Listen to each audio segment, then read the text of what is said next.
That familiar dread washes over you the moment your eyes flutter open. You glance at the clock. Again, it's 2 a.m., or maybe 2:17, or 2:45. Somewhere in that early morning darkness, you find yourself wide awake, your mind starting to whir, the peaceful slumber you were just in feeling like a distant memory. You try to drift back off. You toss. You turn. You stare at the ceiling. But sleep just won't come. The hours tick by slowly until eventually, the alarm goes off, and you're left feeling groggy, frustrated, and like you've already lost the day before it's even properly begun. This isn't just an occasional bad night. It's happening repeatedly, perhaps night after night. This pattern, this consistent wake-up call in the deepest part of the night, can feel incredibly disruptive and draining. It impacts your energy levels, your mood, your ability to focus. And frankly, it just makes you feel less like yourself. It's a painful reality for many people, especially as we navigate the later chapters of life. But what if this wasn't just random bad luck? What if waking up consistently around 2 a.m. is your body trying to tell you something important? There's often a reason, or several reasons, behind this specific timing. And understanding them is the first step towards reclaiming your restful nights. It's not a mystery you have to live with. In this video, we're going to gently explore some of the most common underlying reasons why you might be waking up consistently in the early hours. And more importantly, we'll discuss simple, practical steps you can take to address them. These aren't complicated solutions. They're often small adjustments that can make a world of difference. Stick with me until the very end, because I'll share something that might genuinely surprise you about the deeper meaning behind these middle-of-the-night wake-ups. So, let's start peeling back the layers and figure out why your body's internal alarm clock might be set for 2 a.m. It's important to understand that, as we get a little older, changes in our sleep patterns are quite common and completely normal. Our sleep architecture shifts. We tend to spend less time in deep sleep and REM sleep, and more time in lighter stages. This can make us more easily disturbed and more likely to wake up during the night. Our overall sleep drive, that powerful urge to sleep that builds throughout the day, might not feel as intense as it once did. Our circadian rhythm, our body's natural 24-hour cycle that tells us when to be awake and when to sleep, also tends to shift earlier. This is why many of us find ourselves getting sleepy earlier in the evening and waking up earlier in the morning than we used to. This general tendency towards earlier wake-ups is part of the picture. But waking specifically around 2 a.m. consistently can point to more particular factors. One significant factor that often plays a role is how our circadian rhythm is being influenced by light. Light is the most powerful signal for regulating our internal clock. Getting bright light exposure soon after waking up in the morning helps set our clock for the day, telling our body to be alert and signaling that night is coming later. Conversely, exposure to light in the evening, especially the blue light emitted from screens like phones, tablets, computers, and even some TVs, can delay our internal clock, making it harder to fall asleep and potentially disrupting the sleep cycle in the later hours. If you're spending your evenings scrolling on a tablet or watching TV in bed with bright lights on, that light tells your brain it's still daytime, which can throw your natural rhythm out of sync. Imagine your body's clock is like a delicate instrument. Light is the tuning fork. Too much of the wrong kind of light at the wrong time can make it play out of tune, leading to those untimely awakenings. So, a simple, actionable step here is to become more mindful of your light exposure, especially in the last couple of hours before you plan to go to bed. Try dimming the lights in your home, switching off screens, or using blue light filters if you must use devices. And make an effort to get some natural sunlight exposure first thing in the morning, maybe by opening the curtains widely or stepping outside for a few minutes while you have your first cup of tea or coffee. This helps reinforce that healthy sleep-wake cycle. Beyond the mechanics of light and our internal clocks, Another major player in middle-of-the-night awakenings is stress and anxiety. This is particularly potent around 2 or 3 a.m. because this is often a time when cortisol levels, one of our stress hormones, naturally start to rise in preparation for waking up later. If you're carrying a lot of worries, stress about finances, family, health, or just the general uncertainties of life, these thoughts can be amplified in the quiet darkness of the early morning. Your mind starts racing, playing through scenarios, listing all the things you need to do or are worried about. It's like your brain decides 2 a.m. is the perfect time for an important committee meeting you didn't want to attend. When these thoughts kick in, they trigger that stress response, raising your heart rate slightly, making you feel more alert, and effectively shutting down the possibility of drifting back into restful sleep. You might find yourself rehashing conversations, fretting about future appointments, or feeling overwhelmed by responsibilities. This isn't just about feeling stressed during the day. It's about how that underlying anxiety manifests when you're physically still, but mentally active. One way to approach this is to try and address the thinking time before it becomes waking up at 2 a.m. to think time. Developing a simple pre-sleep routine that helps you wind down mentally can be incredibly beneficial. This could involve writing down any nagging thoughts or worries in a journal about an hour or two before bed. Get it all out of your head and onto paper, so you can tell yourself, "Okay, that's parked for now. I'll deal with it tomorrow." It's like closing the tabs in your mental browser. Another powerful technique is incorporating gentle relaxation practices into your evening. This doesn't have to be complicated. It could be 5 to 10 minutes of deep breathing exercises, focusing on slow, steady inhales and exhales, or perhaps some gentle stretching or yoga poses that help release physical tension, which is often linked to mental stress. Even listening to calm, soothing music or a guided meditation specifically for sleep can help quiet that busy mind. The goal is to create a buffer between the stresses of the day and your sleep time, making it less likely for those worries to ambush you in the quiet of the night. Another very common factor contributing to those early morning wake-ups is related to what you consume, particularly in the hours leading up to bedtime. Let's talk about caffeine and alcohol. We all know caffeine is a stimulant. While you might not drink coffee or strong tea right before bed, the effects of caffeine can linger in your system for many hours. That afternoon cup of coffee or tea might still be impacting your sleep quality in the early morning, making it easier for you to wake up and harder to fall back asleep. For some sensitive individuals, even caffeine consumed earlier in the day can affect nighttime sleep. The general recommendation is to avoid caffeine for at least 6 to 8 hours before bedtime. Alcohol is another tricky one. Many people think of alcohol as a relaxant that helps them fall asleep. And it's true. A drink might make you feel drowsy and help you nod off initially. However, as your body processes the alcohol later in the night, it disrupts your sleep architecture. It tends to suppress REM sleep in the first half of the night. And as it clears from your system in the second half, often right around that 2 a.m. time frame, you might experience a rebound effect where you spend more time in lighter sleep stages or even wake up completely. Alcohol can also contribute to more fragmented sleep and can exacerbate issues like snoring and sleep apnea.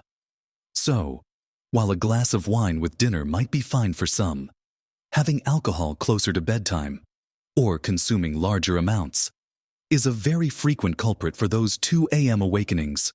Trying to limit alcohol intake in the evenings, or avoiding it altogether if you're struggling with nighttime awakenings, can make a significant difference. What about food? Eating a large or heavy meal close to bedtime can also disrupt sleep. Your digestive system is still working hard when it should be winding down. This can lead to discomfort, indigestion, or even acid reflux, all of which can pull you out of sleep. Spicy foods or foods that you know disagree with you are particularly likely to cause issues. Aiming to have your last substantial meal at least 2 to 3 hours before you go to bed allows your body time to digest comfortably. If you feel hungry later, a small, Light snack like a banana or a few almonds might be okay, but avoid going to bed with a full or uncomfortable stomach. Thinking about these simple elements, light, stress, caffeine, alcohol, and food timing, are foundational steps when you're trying to understand and tackle those persistent 2 a.m. wake-up calls. Now that we've explored some of these initial, common factors like our body clock's sensitivity to light, the impact of stress and worry, and the effects of what we eat and drink, let's keep going and look at a few more potential pieces of this sleep puzzle. Because often, it's not just one thing, but a combination that's contributing to those frustrating early morning awakenings. One very practical and incredibly common reason for waking up in the middle of the night, especially as we age, is the need to use the bathroom. Waking up to go to the toilet, known medically as nocturia, is something that affects a large percentage of older adults. This happens for a variety of reasons. Our bladders may not be able to hold as much urine as they used to, or they might become more irritable. Certain medical conditions, like diabetes or prostate issues in men, can increase urine production or urgency. Diuretic medications, commonly prescribed for high blood pressure or heart failure, also increase urine output and can contribute to nighttime awakenings. Even things like swollen ankles or legs edema can mean that when you lie down flat, fluid that was pooling in your lower body is reabsorbed into your bloodstream and processed by the kidneys, leading to more urine production during the night. If waking up to go to the bathroom is your primary reason for being awake at 2 a.m., and you find it difficult to fall back asleep afterward, the initial awakening is the trigger. While you shouldn't restrict necessary fluid intake during the day, you can try to manage when you drink liquids. Try to front-load your fluid intake earlier in the day and taper off in the late afternoon and evening. Avoid drinking large amounts of fluids, especially diuretics like tea, coffee, or alcohol, in the couple of hours before bedtime. Making sure you go to the bathroom right before you get into bed is also a good practice. If this is a significant issue for you, and you find yourself getting up multiple times a night, it's definitely worth mentioning to your doctor. They can help identify if an underlying medical condition or a medication you're taking is contributing and suggest specific strategies or treatments. Sometimes, simple adjustments in medication timing or dosage can make a big difference, but always talk to your doctor before making any changes. Moving on from internal needs, let's consider your immediate surroundings, your bedroom environment. Even if you manage to fall asleep initially, a less than ideal sleep environment can make you more prone to waking up during lighter sleep stages, which, as we discussed, become more prevalent as we age. Is your bedroom conducive to restful sleep? Temperature is key. Most sleep experts agree that a slightly cooler room is better for sleep. If your bedroom is too warm, it can lead to restlessness and awakenings. Finding that comfortable temperature sweet spot is important. Light is another factor we touched on earlier, but even small amounts of light can be disruptive. Is there light creeping in from a street lamp, the hallway, or electronic devices with glowing lights? Making your bedroom as dark as possible signals to your brain that it's nighttime and helps maintain the production of melatonin, the sleep hormone. Consider using blackout curtains or blinds. Noise is also a major disruptor, even if you don't consciously wake up. Traffic sounds, a partner's snoring, or household noises can pull you out of deeper sleep. If noise is an issue, earplugs can be very effective, or you might try using a white noise machine, fan, or app that provides consistent, soothing background sound to mask unpredictable noises. Ensuring your bedroom is cool, dark, and quiet creates a sanctuary that supports continuous sleep, reducing the likelihood of those environmental factors jarring you awake around 2 a.m. Now, let's touch upon potential underlying health conditions that could be playing a role. While we can address many sleep issues with lifestyle changes, sometimes persistent nighttime awakenings are a symptom of something else that requires medical attention. Conditions like sleep apnea, where breathing repeatedly stops and starts during sleep, cause frequent, Brief awakenings often without you remembering them and severely disrupt sleep quality. Restless leg syndrome, which causes an irresistible urge to move your legs, especially at night, can also make it hard to stay asleep. Chronic pain from conditions like arthritis can worsen at night and wake you up. Acid reflux GERD can cause heartburn or indigestion when lying down, leading to awakenings. And as mentioned, certain medications for heart conditions, blood pressure, asthma, or depression can have sleep disruption as a side effect.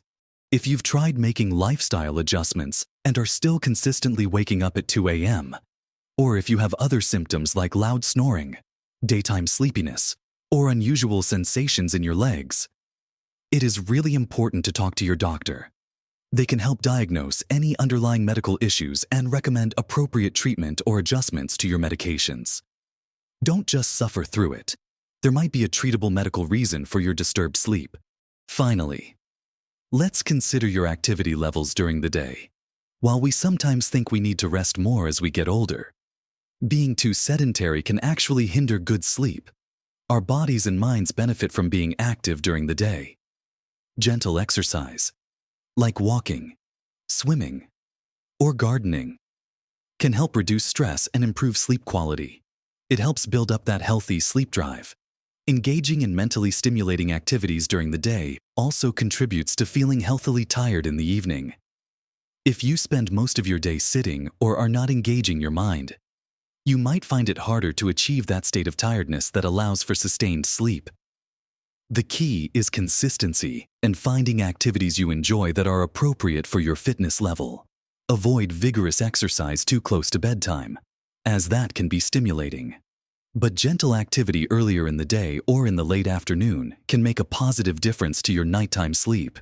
So, we've explored factors ranging from the subtle shifts in our body's internal clock and how light affects it, to the significant impact of stress and worry, what we consume in the evening, physical needs like bathroom trips, the importance of a good sleep environment, potential underlying health issues, and the role of daytime activity. It's quite a list, isn't it? But understanding these potential pieces is the first step towards making a change. We've covered quite a range of potential reasons why you might be consistently waking up around 2 a.m.